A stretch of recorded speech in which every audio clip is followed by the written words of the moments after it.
Katrina with Auntie's Corner, and I am coming to you with a new book review. It is the Brotherband series, so it's another John Flanagan book, The Outcasts. I am currently waiting on the next series, the book Eric's Ransom for Ranger's Apprentice, so while I was waiting, I read a different series. But the Brotherband, The Outcasts is a really good book, and it's a 5-star book. I give it 5 stars. But let's get into it. The factors for this book, there are some language. It's just cursed, cursing, and swore. Those are the only 3 words that even say there's some language in it. So technically there's no curse words in this book at all. It just says they cursed, and that's it, which is great for young readers who don't need to read those kind of words. In another factor is there's a fist fight in chapter 25. Our main character is being bullied by a guy who thinks his poo don't stink, and it comes to a head in chapter 25. So they do have a fight. Tersgud looks just as bad as Hal does at that point. And then there is ale mentioned in the celebration piece at the very end of the book. There's a celebration, chapter 40, 41. They have ale out, broke out, and they're all, having a great heyday. So, and the last factor is there is a kiss between Lottie and Hal.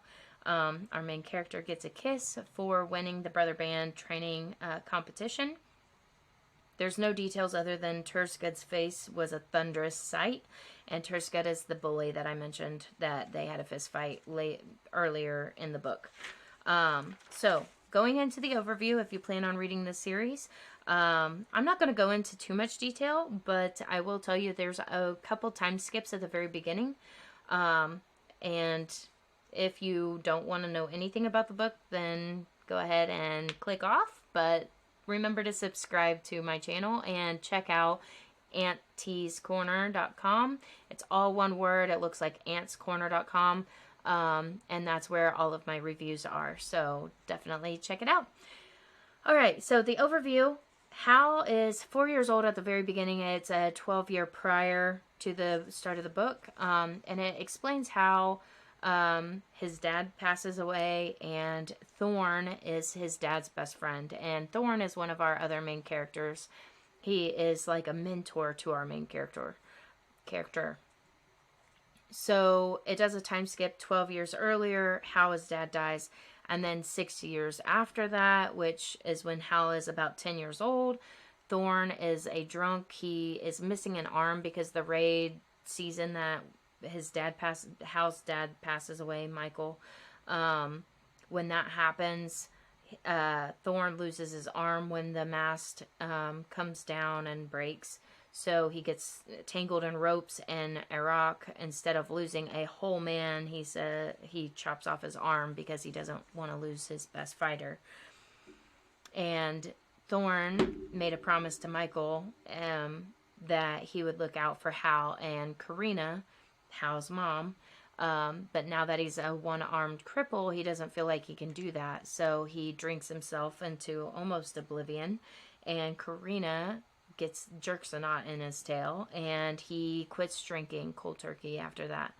So now it gets into the story of Hal, our main character, and his best friend Stig, and how they both lost their fathers for different reasons at the very beginning.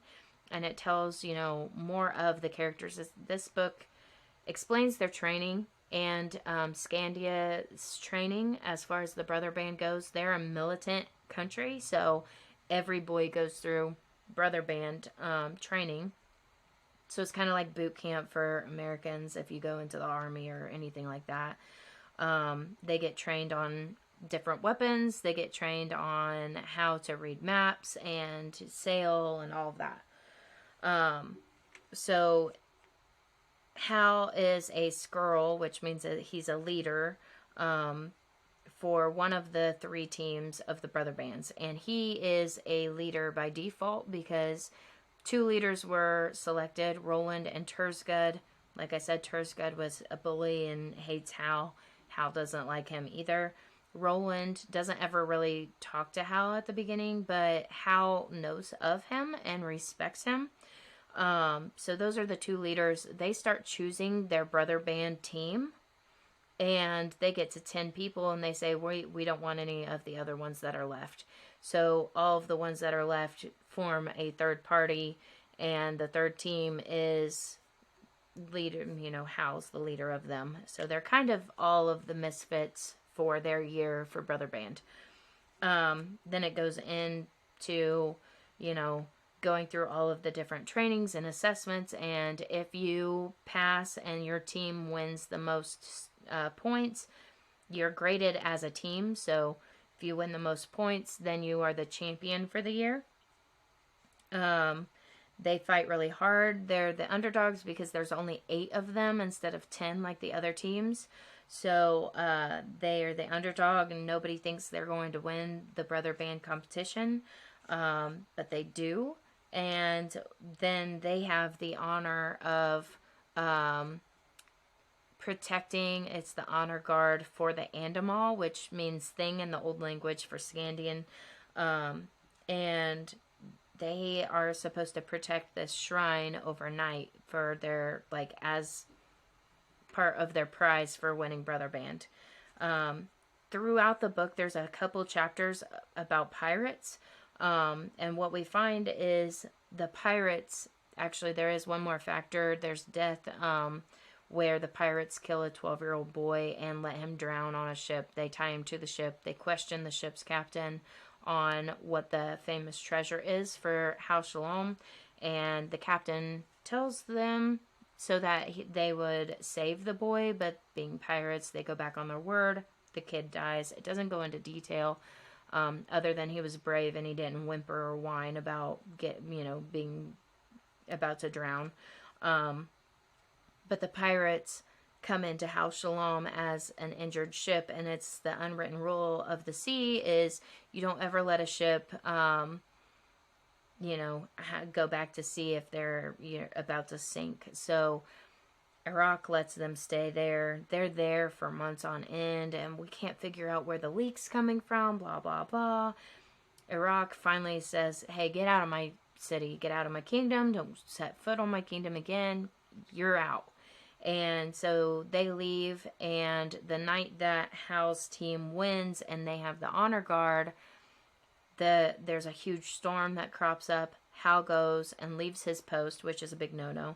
Leaves his post, checks the ship to make sure it's moored correctly, comes back to find the guy that's on lookout. Ulf had fallen asleep, and the Andamal has been stolen. The pirates stole them. They didn't kill any of the boys, because it's hard to kill just, all of them all at the same time without making any noise. So they steal the treasure and they run away, and now the boys are definitely pariah for the kingdom because they were the best of the Brotherband for the year. Now Iraq says, you're scratched from history. You guys don't exist. You guys are going to be the scourge of our community, and you'll never be a Brotherband ever again. And he confiscates Hal's ship, the Heron. Hal's like, that ain't happening. So Iraq says, you guys have to report back to me at 10 a.m. with your weapons that we gifted to you as part of your prize. Give me your armbands, because they get a band showing, it's gold that shows that they are the Brotherband that won for the year. Give those back. And so he kind of forces the boys to leave and go after Zavok the pirate, because if they stay, everybody's going to hate them and they're going to just have a really hard time. So he gives them enough time to leave and disappear. So they all run away to go after the pirates. And that is the start of the second book. So bear with me. I'm excited about what's happening. It's all adventure all the time with John Flanagan. He is the best world builder that I have seen in a long time. There's very few authors that can do what he does. So subscribe and see you next time.